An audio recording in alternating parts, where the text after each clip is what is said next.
For Planet in Crisis. I'm going to start again. Hello, everyone. Welcome. Happy Earth Day. Glad to have so many of you here today. Welcome to our webinar about the Resilience Hub Toolkit, which is an incredibly useful community crafted tool that was the product, unfortunately, of back-to-back devastating floods, but the humanitarian and heroic response efforts that Vermonters, led together. We know that in 2023 and 2024 to the day, in some places, we had devastating, flooding. The climate crisis bore down on too many communities, causing devastating harm. But thankfully, Vermonters stood up, stood together, came together, organized in that moment, and have helped proactively organize to sort of set the stage for potential needs for response down the road. So glad to be here with you today. My name is Johanna Miller. I'm the Energy and Climate Program Director at the Vermont Natural Resources Council. A core component of VNRC's work is to help coordinate the statewide network of town energy committees under the Vermont Energy and Climate Action Network, VECAN umbrella. This is one of the webinars that is a component of the webinar series that we do in support of making sure that communities, town energy committees, conservation commissions, interested and concerned Vermonters are aware of what's happening on timely issues and, like we're going to talk about today, some really important resources available. And when it comes to ensuring climate resilience, this Resilience Hub Toolkit is going to be a really important tool. And I'm excited to turn it over momentarily to our two presenters who helped put this really useful tool together and continue to lead on grassroots response and organizing efforts. So I just wanted to welcome you all, say again, Happy Earth Day. I'm going to turn it over momentarily, but if you have questions throughout the two presentations, please drop your questions in the chat. We're going to aim to get to as many questions as possible after a little bit more of a formal presentation.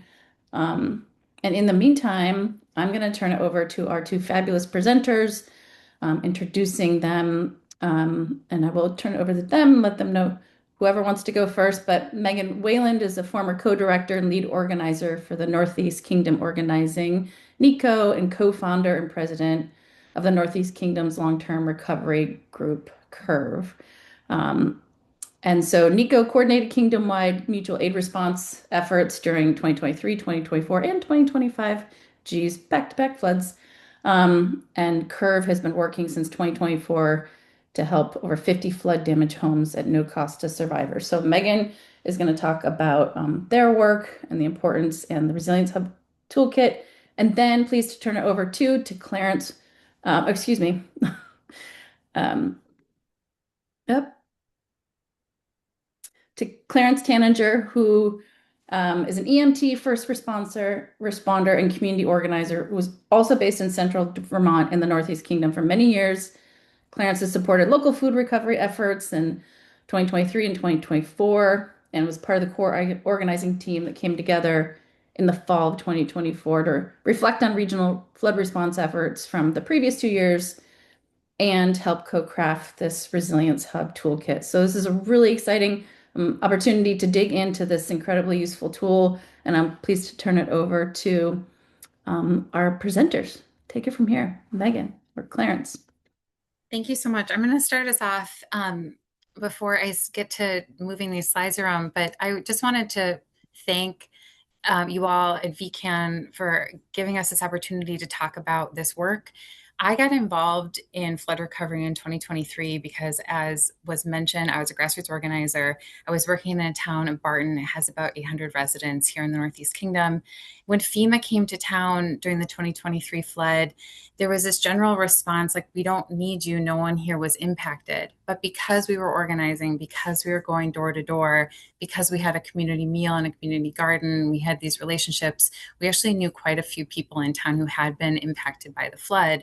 And as fast as floodwaters come in is just about as fast as they recede. And so the problem can really become underground, truly underground, both metaphorically and literally, because it impacts so many people's basements. we got going, mucking and gutting right away. We started to dive in. And since that flood and a few floods later here in the kingdom, we've mucked and gutted 450 homes, mobilized a few hundred volunteers, and worked in 23 different communities.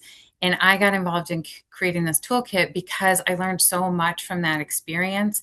And we developed so many systems and resources. We founded a long term recovery group to rebuild people after the flooding because it's much easier to convince someone to let you take everything out of their home if you can say, we'll come back and help you rebuild.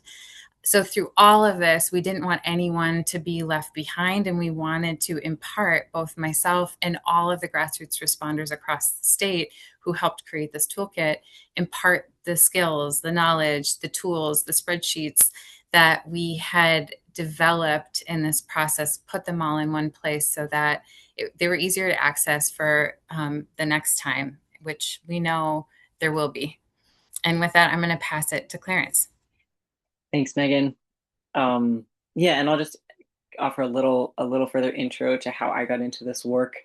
I'm an EMT and a community first responder. In 2023, I was running full time with the Hardwick Rescue Squad, which is the ambulance service for about 8 towns in the surrounding region of the Lower Kingdom.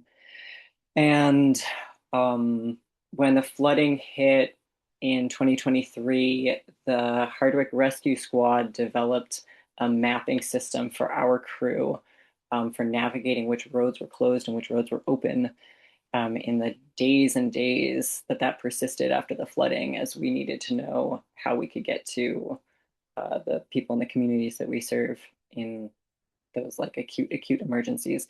And that map that we created then became the map that the entire town was using to navigate which roads were open and how to get in and out of town and how to get resources where they needed to go. And so that was sort of an initial experience that I had as a first responder, and coming to this flood recovery work.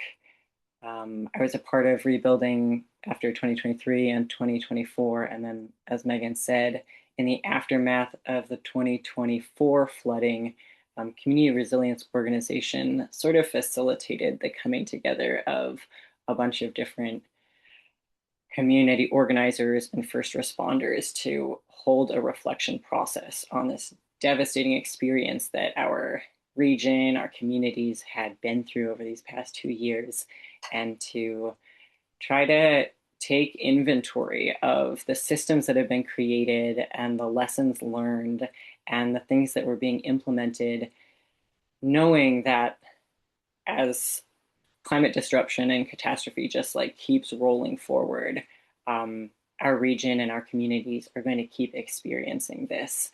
And we wanted to take stock of the lessons learned and the systems built so that we can be that much more prepared moving forward.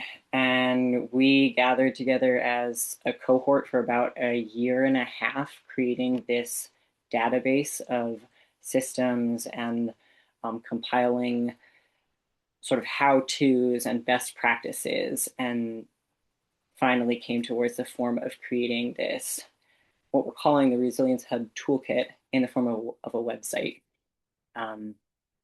That we is really an open offering that we're trying to share widely. It's not proprietary. This is lessons learned from on the ground to help and inspire people to build off of, and it is meant to be transformed into whatever is needed in any given community or group of people for what works best for them. Hey, Clarence, sorry to interrupt, but can you Yeah, make it more full screen? Because we can see your let's tabs and see. stuff. Thanks. I think that's Megan. Or Megan, if you can make it full screen, just people can see it a little better. It's really useful stuff. If not, don't worry, but that'd be great if You possible. need to see, can you see the website right now? Yeah, we can just see all your tabs. So I'm just wondering if you can. Oh, I have to transition between a couple of different tabs. So you Okay. might just, this might be as big as we can get it for Okay. this. All Okay. right. Thank you. Sorry for the interruption. Go ahead. Oh, no, it's okay. And I'll just make a note. I'm going to go ahead and drop the website link in the chat again, so this everybody can access this going forward. And we'll give you just sort of a little tutorial of what it looks like, um, but it's there for folks to view afterwards.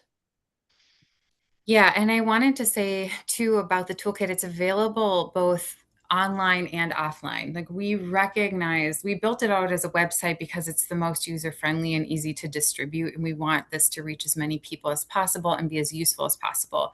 But you'll see that it's also downloadable as a PDF. And it's also the entire website can be saved and used um, without internet access because in times of acute disaster, internet, well, just in general in Vermont, internet can be so spotty, but especially when there's a flood or other disaster. This website is available in multiple forms. It can also be completely printed out too, and elements of it can be printed. Um, I wanted to just intro the toolkit a little bit more before we get into talking about resilience. And I wanted to say that is what we all experienced on the ground. And I'll speak just from myself, seeing disaster recovery and response over an entire region, over the Northeast Kingdom, that the communities that had the strongest relationships before a disaster were able to rebuild and recover so much more quickly than other communities. We're going to be talking about a lot of different modules within this toolkit. Some are related to systems like emergency management plans that are incredibly important. Some of them are related to stuff like dehumidifiers and sump pumps, which are also incredibly important. And some of them are related to people systems, and stuff. But Clarence is going to walk us through the community organizing and resilience piece of this toolkit. And it's the relationships that really, if you can do nothing else, I think our takeaway has been to know who's in your community and build those relationships before disaster strikes. I'll also say that we organize this toolkit knowing that not only do we experience acute disasters, but there's these ongoing disasters that we face daily that are created by things like partisan politics and greed and loneliness in our communities. And we need to respond to all of the things. And we saw disaster as an opportunity to start talking about this hub model, not only as a way to be resilient in the face of climate change, but also to be resilient in the face of any ongoing disaster that is to come, both ongoing disasters and acute disasters that come our way. So it's both related to climate and also beyond climate, this project. And with that, I'm going to pass it to Clarence. Thanks, Megan. So we're calling this the Resilience Hub Toolkit, and resilience is kind of a term that's getting used a lot lately, I think for really, really good reason. And I also find it really helpful to define our terms, to be really, I think it's important to be clear about what we're actually talking about. So we've crafted a little bit of what resilience means to us in creating this toolkit, but I would love if we're able to take a minute in this group here today, for folks to share what comes to mind for them when they think about resilience. And that's like resilience in your own personal life or in your community or in your region. And maybe we can do just a couple minutes of, feel free to, for this little bit of time, type in the chat any words or phrases. Or I think with this group of people, I feel fine having folks unmute and just popcorn, and I'm going to take notes. We can just do a little practice together of like what we're talking about when we talk about resilience.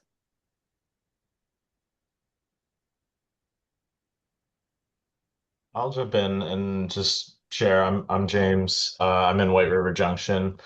I really related to something, Megan, you were just saying, which was, the communities that are most resilient and able to respond to moments of crisis and disaster are those that are most well connected.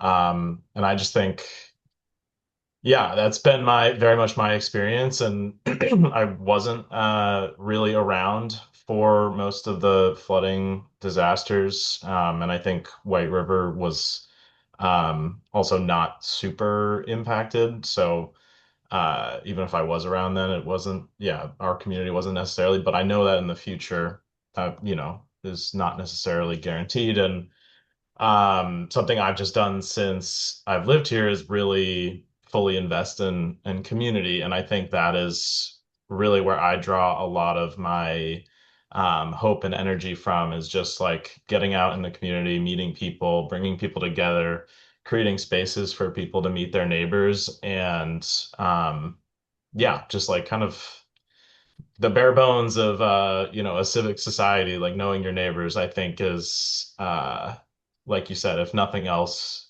if we do nothing else, that is at its core kind of the foundational thing. So just wanted to yeah, speak on that a little bit, and I'm really stoked that you guys put this together. And this is like clearly a lot of love and creative energy and amazing work went into this. So just really thank you guys. Thanks, James. I'm hearing like relationships, community.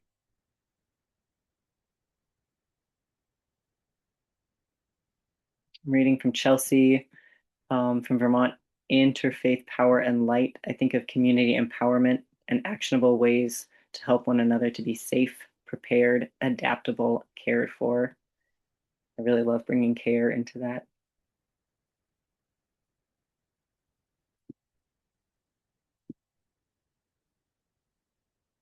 Awesome. Well, just because we're pretty short on time here, I'm going to go ahead and just read our little blurb from the website. We've got resilience is the ability of a community to survive, respond, and adapt to disaster with an orientation towards thriving conditions. We recognize that both acute and everyday disasters are conditions that demand increased community resilience. There are many everyday disasters that shape our world: the rising cost of food, climate disruption, political volatility, and more. Building baseline resilience makes both everyday and acute disasters less destructive. We know that the people who are closest to the problems are the people closest to the solutions. As you use this toolkit, prioritize including people who are often excluded from governance and most vulnerable to everyday and acute disaster. We're framing resilience as a combination of stuff, physical objects, systems, real things that you can't touch, and the people who run systems steward the stuff and create community. So that's, again, like Megan started to frame, that's the way we are sort of organizing how we started putting this extensive list of resources together, as being like, there's the stuff, there's the systems, and there's the people. And that's the basic framework we're using. And then from there, we also break it a little bit further into a timeline of acute emergency response as one kind of resilience. And then this concept of baseline resilience, which really is the ability of any given community to survive the acute disaster, respond to it, and then rebuild after, working towards thriving conditions. And that's trying to address that idea of everyday disaster that we live within, that we're really trying to work towards something better. And I'm gonna kick it back over to Megan to talk a little bit about the hub model.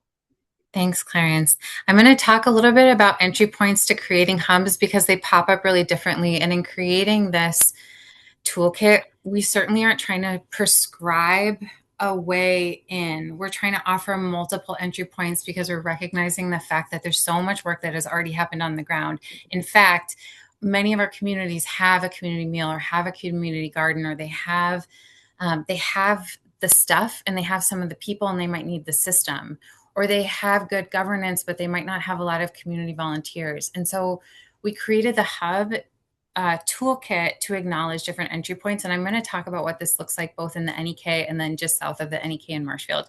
So this is the NEK hub map. These are all of the hubs that exist right now in the kingdom. There's 8 of them.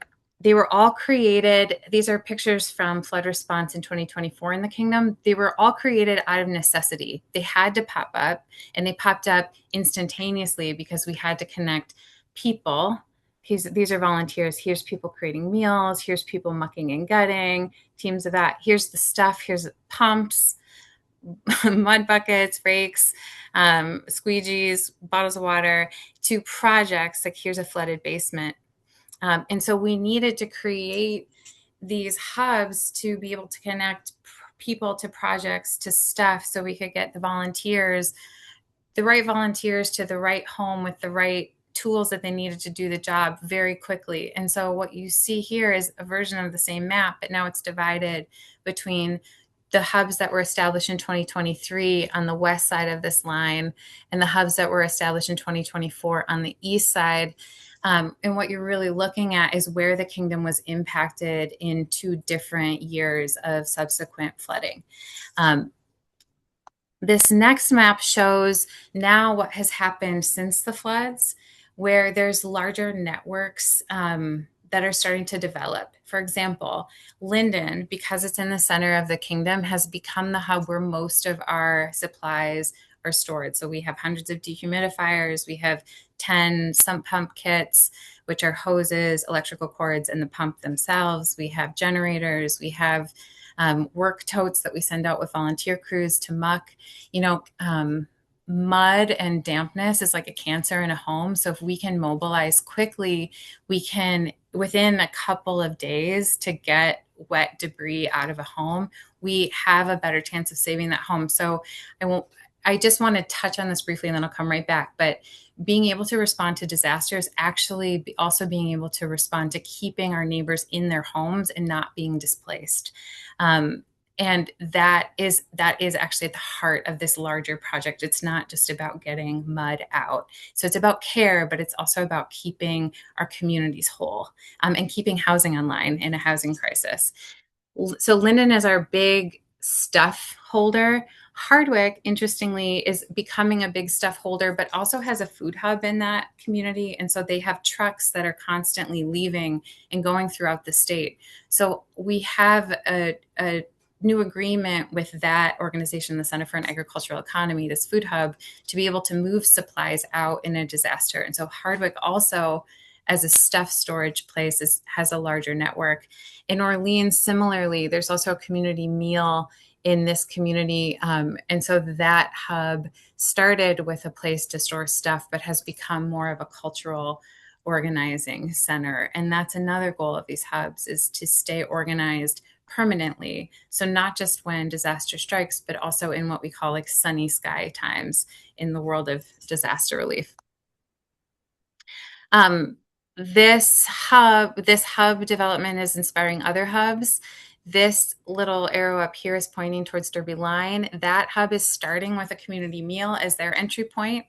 There's another pin here in Craftsbury. That hub is starting with a conversation about trying to secure Sterling College, which is now for sale through a community trust that was established many years ago, but is now poised to take on this infrastructure and then could house a hub in that community. So one new hub starting with a community meal, another starting with a conversation around space, just to give you an example.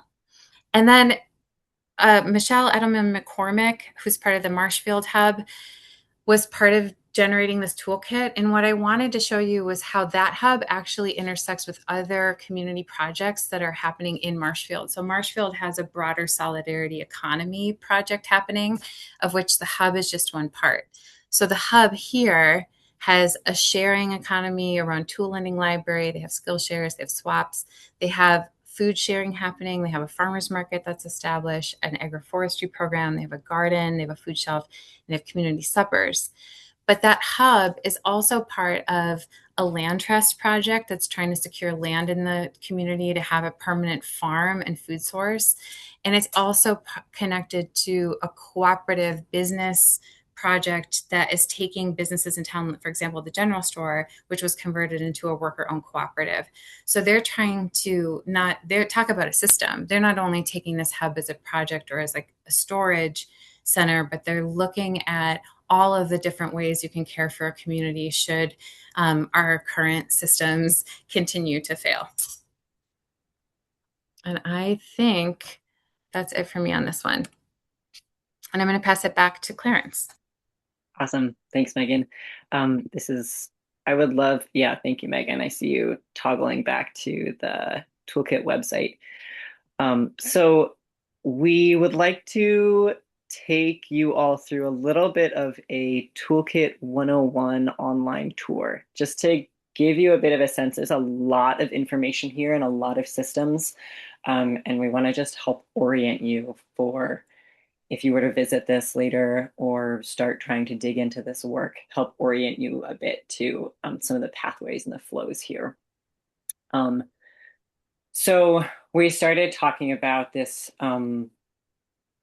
different timelines that we are trying to address here in this work around the acute disaster response and then the baseline resilience work. So if emergency preparedness and response is the actions you might take and the tools you might need to respond in the immediate aftermath of a disaster, the baseline resilience phase is all the work that a community might be doing during those sunny skies times to make quick activation possible when acute disaster strikes. And this could look like a lot of things that we've already been naming. Again, we look towards the Marshfield Hub model as a really a pretty incredible project that's taking off. So this can look like building relationships in your community, developing volunteer systems or mutual aid or neighbor to neighbor networks and communication systems for those networks. It can be starting to support local food producers and develop a robust local economy, looking towards as systems of distribution are impacted regionally or even nationally. It can look like setting up rideshare networks and carpooling systems, setting up alternative and backup power supply systems, or skill building in your community. So this concept of baseline resilience is really broad. And we try to start on the website, take it all the way back to this idea of knowing your community. If you want to start organizing, if you want to start resilience organizing, we're trying to really enculture that this is about relationship building. It's about knowing your neighbors. It's about knowing the systems that already exist, knowing the farmers in your community, knowing the voices of respected elders, knowing the voices that are who doesn't get heard, which voices are not represented in systems of governance already. So we have this kind of a bit of a long form workflow for a group of people gathering together to start digging into knowing your community, which can help lead to understanding where the gaps are and where the holes are, or where at least the most acute needs are. So we have, along with the knowing your community question form, we have a community needs assessment that we don't need to go into now, but there's a link to it on the website. And that's a little bit more of a detailed way of looking at some different systems that may be present or absent in your community. And a lot of folks start by kind of doing an inventory of what already exists.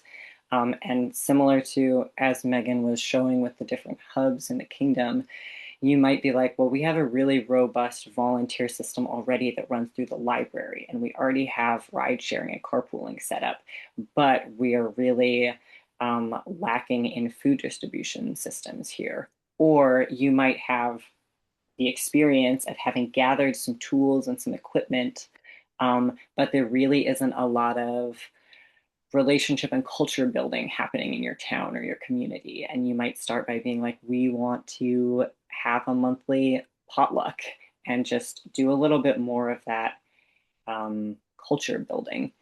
So we have this kind of knowing your community and community needs assessment framework that we start with on the website.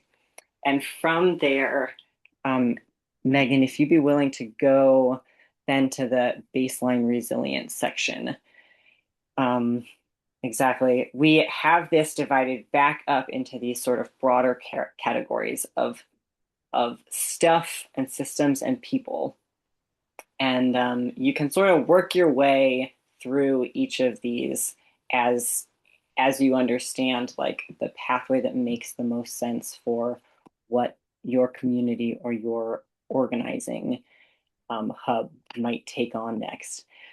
But basically, it's slowly building the supports to the everyday crises that are the foundation of what tips a community or a town over the edge after acute disaster strikes.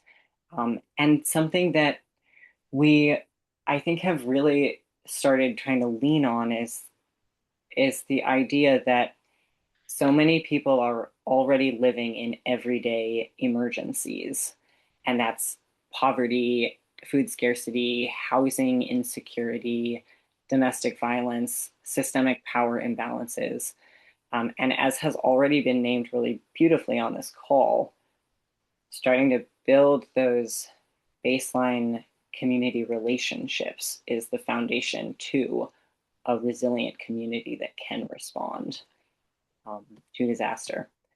So I'm going to kick it back over to Megan for to continue this sort of work through the toolkit after we have talked about baseline resilience.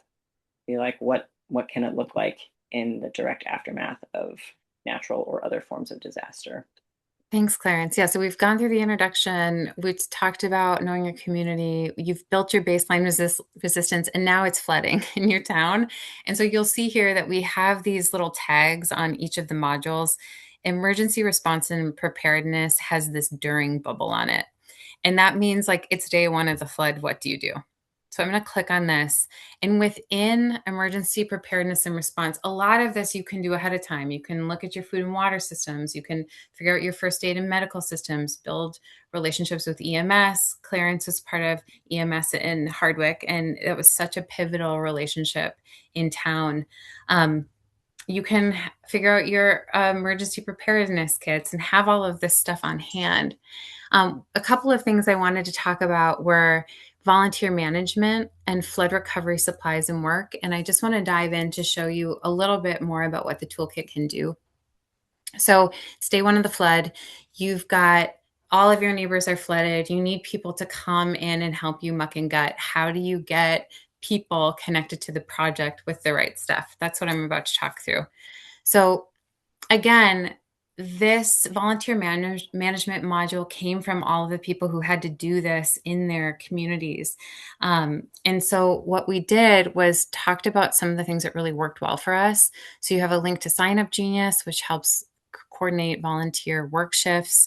There's also a spreadsheet that can help you do the same. It can also, the spreadsheet can be sent out to people in your community to have them sign up or report back to you what their skills are. You might have a carpenter, you might have an electrician, you might have someone who's great at plumbing, you might just have someone who wants to like drive to the store to help you get supplies when you run out, or they're great at organizing. So they're going to help you like organize all the chaos that happens when like all of the donations start coming in, hopefully when all of the donations start coming in. It was our experience that like we had an outpouring of support and people that wanted to do something because people are great.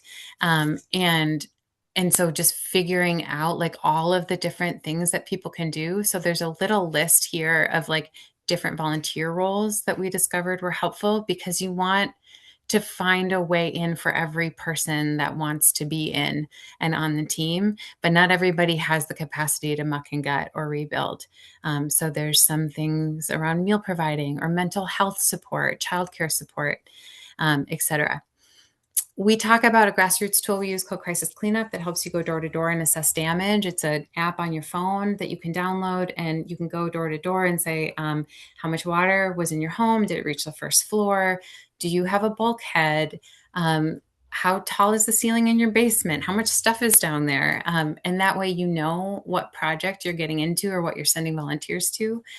When volunteers come, you can have them sign a waiver, which we have attached here. So this is like kind of everything we know that we wanted to share about volunteer coordination all put in one place. And once you've got the volunteers together, you're going to need to send them out with stuff.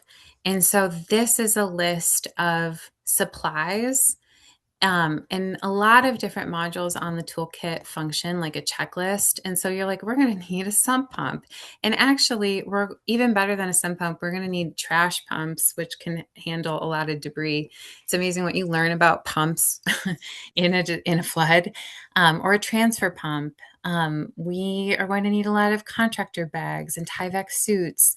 We've identified our hand washing station. So this will help you go through some of the important tools and how to organize those tools and get them out with crews. There's also instructions on how to muck a home and how to gut a home, which is what you do when you get all the wet stuff out, and then you go back and you take out all of the wet drywall, insulation, carpeting, etc. And then after that, you go back through and you remediate for mold. And so there's a section on mold remediation as well. So these are just a couple of examples of real specific types of tools that are in the toolkit. All of them have also downloadable PDFs that you can pull off the internet if you need to like hand them out to people in a physical copy, or if you want to run a workshop ahead of a disaster. All of these things can be linked to a Google, are linked to a Google Drive and can be printed off as well. Okay, and with that, I'm gonna send it back to Clarence. Thanks, Megan. So I think even with with all this information, it can be really intimidating still and hard to know where to get started. And I want to encourage the idea that it can start really small, and it does start really small. And this might look like in your community or in your circle of friends, get a team of people together. Consider using the community needs assessment and the like knowing your community section that we have on the website to start inventorying what already exists, or start identifying some of the more vulnerable aspects of your community, people or topography or where the floodplains are. So you might start with this kind of inventory, and from there you might ID like 5 areas or even 3 areas where you know you want to grow. And you might say, based on the people that have come together at this time, wanting to start this organizing, here are our skills or our interests, and here are a few ideas in our community that we've ID'd need some support and growth, and we're going to start there. If you've started a hub and you want to get in touch with us, please reach out. We work as a collective offering support, technical assistance orienting to the website, sort of like what we're doing right now. We can also potentially offer feedback on organizing and or facilitation support around community organizing and connecting with other hubs and regional supports. So that's a really cool part of this work, is starting to ID the hubs that are popping up in different regions and really wanting to connect them to each other. Megan has our email address here. So it's resilience_toolkit@gocrows.org. And that's a email that'll reach this collective of us that co-created this website and are trying to carry this work forward. So please do be in touch. Yeah, Megan, I think we have some closing thoughts. We're going to move to Q&A, and we want to hear from you. Obviously, answer any questions, but we'd also really love your feedback. And I think particularly, we're so curious, and having created this, like what you feel like will work for you or could work for you or inspires you with this toolkit. I know that people are here maybe with a couple different hats on. Like one might be like an organizational hat or a work hat. And I'm curious to hear if there's a partnership that you can imagine with the toolkit with your organization or your job or your agency. And then I'm also interested if anyone's hearing just as an individual. We all live in a community. We all understand well the dynamics of that place and probably trying to get projects done. And I'm curious if people are feeling inspired to like do this work in their town. And that's feedback we'd really love to hear from you all. Or if you feel like, if you have a question about something that might be missing, we'd also love to hear that too. Okay, and with that, I'm going to turn it back over to the VECAN team to field questions. Thank you. Thank you, Megan. Thank you, Clarence, for your time today, and more so your really important work and like your commitment. And I think it's shared by people who are here with us today. And I think this is such an incredible tool to draw from. I encourage people to, put more questions if you have them in the chat. Just wanted to make sure that Peter, you had a useful comment, but I want to make sure the question that you asked relating to can you explain the mechanisms for entering information, storing and sharing? Um, storing and sharing, is the data automatically stored in the cloud or on the PC, his PC, or both? Can you explain that a little more, either Megan or Clarence? We're not the tech people who created this website. I I know you can download the website and work with it offline and then save the version of the website you're working with. Um, Well, yeah, Yeah, I Clarence, what believe do it you? says Yeah. all of the data is stored locally on your computer, not the cloud. Okay. Thanks, James. yeah, yeah. That's how it That's I think works. that's certainly it's not storing it on the cloud. It's loading it on your web page and then storing it to your laptop. That's about it. Which is really cool technology. I'm like never, I don't Yeah. know if I've seen that before. That's really interesting. I want to learn more about that. Also, I had a question. I can't, sorry, I sent some gibberish in the chat. I think my Zoom is like glitching out. I can't see what I'm typing. But I had a question just related to like, it seems like, I don't know. I don't know if you have a section in this, but like there are community resilience organizations. Like in Hartford, we have Resilient Hartford as our like town's resilient community resilience organization. Can you talk a little bit about maybe like connect those connections with like more municipal level organizations versus what this really a lot of the value and information here is more grassroots focused connections between the two and yeah, collaboration. Totally. I think we probably both have some things to offer to this, and that what I would start with is I think we've this is really not intended to be prescriptive, but as sort of some suggestions of what's worked in some places so far. And the framework that this came from was in experiencing um, experiencing the systems currently in place really failed communities, or at least the response was so slow. That's probably a more accurate way to put it. That grassroots organizing and folks on the ground really needed to step up and step into this. And I think there are I think that this pairs really beautifully with a lot of municipal systems and with resilience and community organizing that already happens and is intended to be a bolster to it and a support for bringing more people into it, not as a replacement or a competition to it. Um, I'll start with that, and Megan, I'm curious what you have to add. Yeah, I mean, we definitely don't want our goal is to not duplicate efforts, it's to connect existing efforts. And I think what I noticed in like again, I keep bringing this up, but in like truly seeing disaster recovery unfold in 23 different municipalities, like sometimes um I think some of the strongest recovery will happen when there's a municipal partnership with a strong volunteer base in town. And I actually think that's a capacity that needs to be built in our municipalities across the state of Vermont. And oftentimes regular people getting involved in the town because select boards are so stressed out and resources are so tight and these are volunteer positions. I think sometimes it can feel like, or like even if I remember showing up in the fight with the fire chief in Lindenville and he was like, we've got it covered. And I was like, there's absolutely no way that's true. I've just been driving, or I know that that's not true because I'm out here and I'm about to drive somebody to your emergency shelter who you skipped over. And it's not an insult.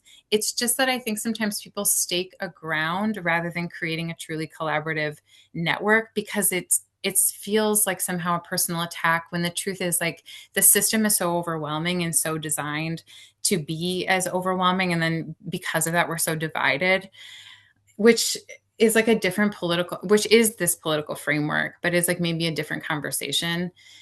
All that to say, like having municipal partnerships with with like people live with residents is something that will make this the most successful, not something that's outside the existing emergency management plan, not something that's separate from what the emergency management director is doing.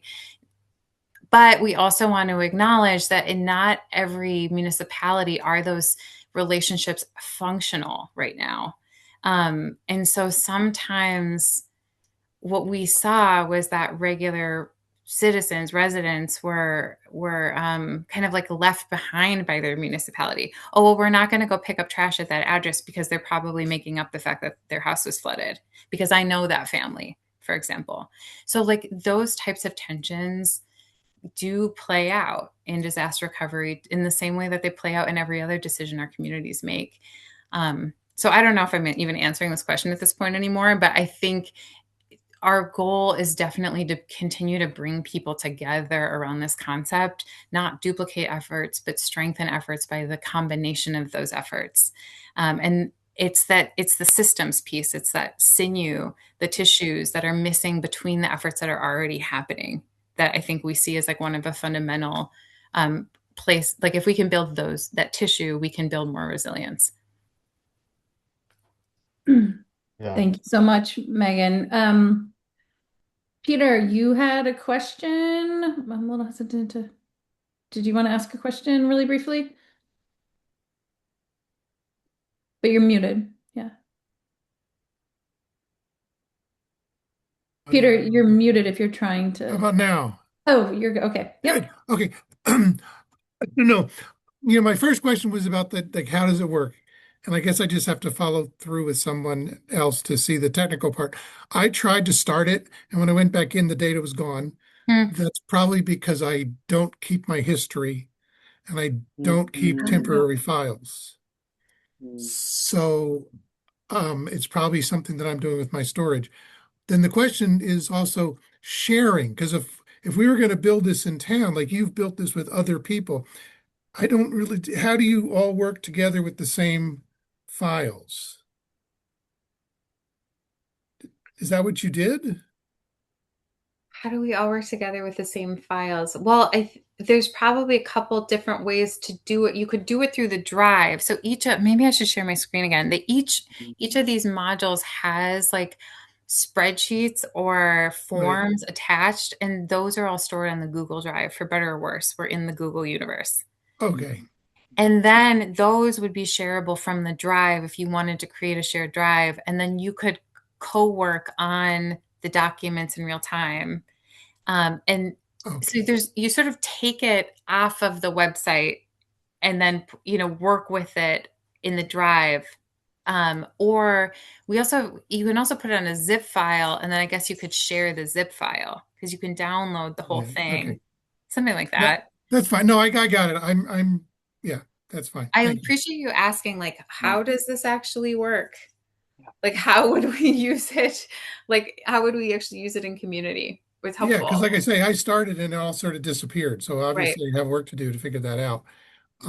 But anyway, I just want to say, no, this is a great thing. I spent half my career as a systems engineer for IBM. So it's not disaster, but then sometimes it is disaster. When the Mm. customer system goes down, you all have to show up and have all different roles. So no, this is a great thing. And with the cities and towns, they have requirements to have disaster plans and coordinators, but they don't really, they sort of all point to each other in the state from my looking at them. So again, it's not necessarily all the people, they're all pointing to the same places. And I think when you have a disaster like you saw, you just need so many people and you need so much more resources. I mean, we have like what, 2 or 3 fire trucks here, but Hmm. they can't cover the whole town. Hmm. I mean, so And they that's might what not because of insurance policies. Like we in Lindenville, like going back to that fire chief, I was like, you have pumps. You could pump these houses out so much faster than I'll be able to. But they're like, we can't because it's an insurance liability. So if you're yeah, speaking to that, yes, of course they're important. Of course we need them. We have so much to learn from them. They have communication systems we can only dream of, actually. It would be yeah, wonderful if we could be in partnership with them. And they have stuff to learn from grassroots organizing too, and just the like building that bigger team. There's always room for more people. And we need, especially as resources become more and more tight, which is what we're seeing. We're going to need more and more, be able to build bigger and bigger, more diverse teams. And that is just the reality we're facing. Okay. I'm going to stop. Clarence, will you? I'm going to stop talking. No, it's great, So I just Megan. wanted to make, and I'm going to get to Lou's question. I just want to make sure, Clarence and Megan, that you saw the comment from Rose, who was talking about a project that their VEIC is working on with UVM. And Rose offered her email address. Sounds like potential seed of opportunity. So I just want to draw your attention to that. And Lou, did you have a question? More of a comment. Um, this whole discussion really started years ago and it's got to this point with regards to floods and that type of disaster. But listening to it here from South Burlington, I was enormously impressed that the whole philosophy of what you're talking about applies to all kinds of things. And with regards to our community, the most recent disaster you probably saw in the news was the ice interaction that we had here. And the things that you folks are talking about needing and doing and so forth apply right down the line. And I think it goes right back to the very beginning. Know your community, who are the people that you can rely on to make things happen. So I think uh, the thinking behind this is absolutely superb. Hmm. Thank you so much for that, Lou. I think that our organizing crew is at a stage of really trying to expand this to look beyond natural disaster and material needs and try to think about how this framework does relate to um, a much broader sense of emergency and community resilience beyond the material. I think it applies to a, a range of things broader than you could possibly even think of. Thank you. Thank you for that comment, Lou. Here, here. Do folks have other questions, thoughts, comments? This is such an incredible resource, as Lou just really articulately said. Other other folks have questions, thoughts? Gonna drop the make sure that people have the URL, drop it once again into the chat. Um, Can I just shout in? Could anyone speak more towards, like you talked about getting facilities or having storage spaces? Can someone talk a little bit more about how that might work or what those needs are? Megan, I wonder if you want to speak to just what that's looked like in a couple of the hubs that popped up in the kingdom. Yeah, I'm happy to. It can look like anything. For example, in Lunenburg, which is all the way to the east of the state on the border of New Hampshire, we had a partnership. We actually mucked and gutted the fire chief's home.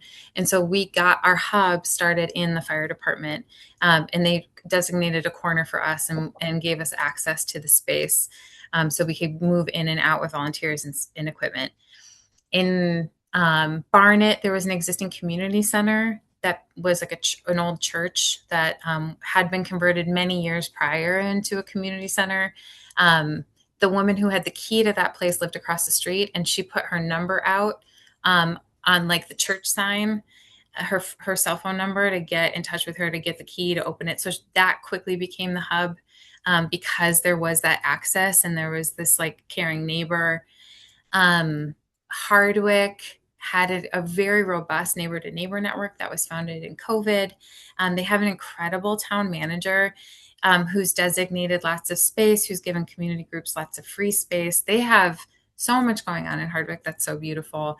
But they had an existing community center that they just started to bulk up and then bought a storage container, like a, one of those metal things to be like auxiliary space to increase their storage capacity. Morgan, we got to use the old dance hall in town. Orleans is a church. Barton is the municipal building.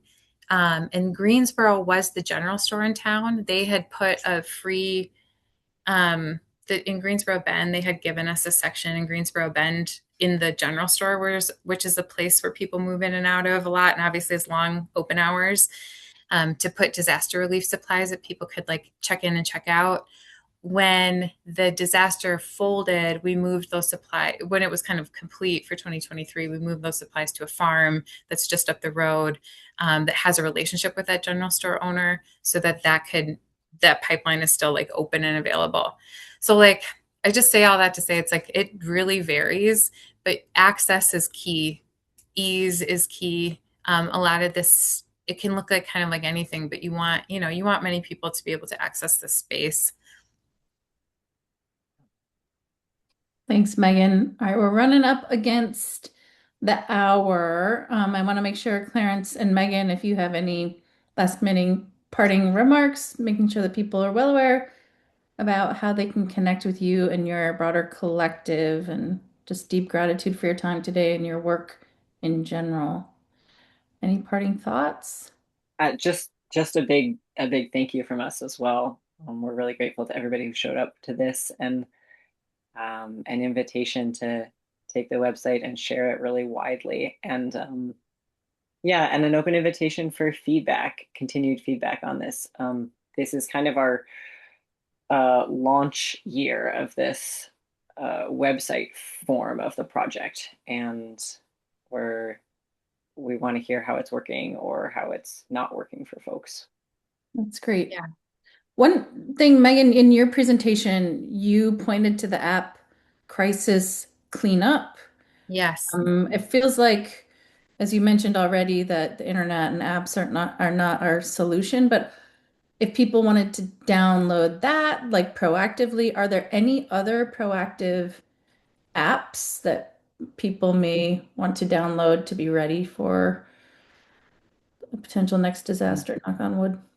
This is like such a can of worms, around crisis cleanup in particular. Because it's our most useful app. It is available on a phone, and so it is pretty dynamic. Okay, But great. it's not funded by the state. So there'd be advocacy around making sure that we can use it in the future, but it is the most helpful thing we have.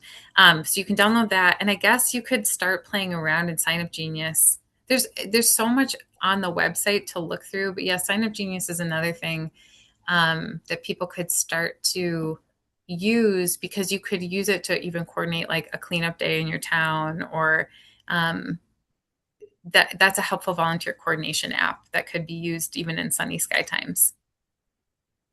I love it. It's Earth Day, sunny Yeah. sky times. The sun is out.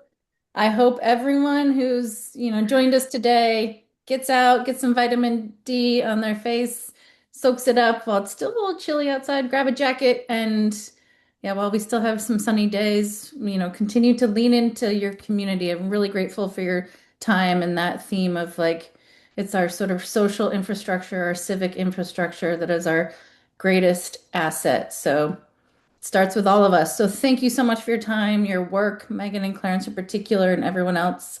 And stay in touch and check out these apps and their website. And we'll look forward to seeing you more sunny sky times.